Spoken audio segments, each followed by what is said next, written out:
დღეს გადავწყვიტე ერთი პატარა ვლოგი გადავიღო და გაჩვენოთ როგორ იწყება და მიმდინარეობს ერთი ჩვეულებრივი სამუშაო დღე რუსთავში. დაგათვალიერებინოთ ასევე ტერიტორია, გაგაცნოთ ჩვენი გუნდი, გაჩვენოთ ის ტექნიკა, რომლითაც ყოველდღიურად გვიწევს მუშაობა იმისთვის, რომ სწრაფად და უსაფრთხოდ ჩაბარდეს თითოეულ მფლობელს თავისი ავტომობილი და ამისთვის რა გზას გავდივართ, შეგიძლიათ იხილოთ ვლოგში. ყოველ დღე ჩვენს ავტოსადგომზე სხვადასხვა ტიპის მანქანები დატვირთული ავტომობილები შემოდიან. თითოეული მათგანის ჩამოტვირთვას კი ჩვენი გუნდი შესაბამისი ტექნიკის დახმარებით უსაფრთხოდ და შეუფერხებლად უსრულმელყოფს. ახლა იწყება ერთ-ერთი ყველაზე საპასუხისმგებლო ეტაპი, თითოეული ავტომობილის გადმოყვანა ავტომზიდიდან.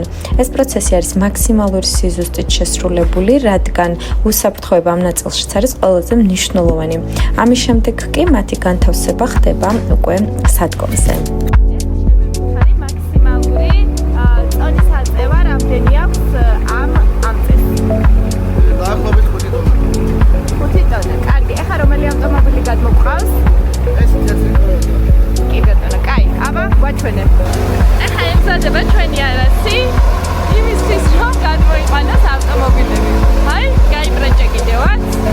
არა, შეგიძლია დაიწყო. დაიწყე.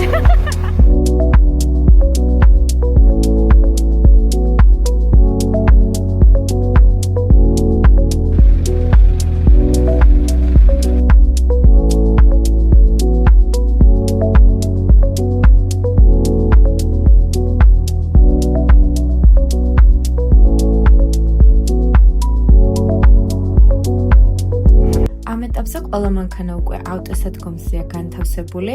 ამის შემდეგ თითოეული მათგანი დასურათდება და გამზადდება ექსპორტისთვის. ხოლო თუ როგორ ვამზადებთ ავტომობილებს ექსპორტზე გასაყვანად, ამას შემოგთავაზებთ შემდეგ ვიდეოში. გმადლობთ რომ გვიყურეთ. დროებით.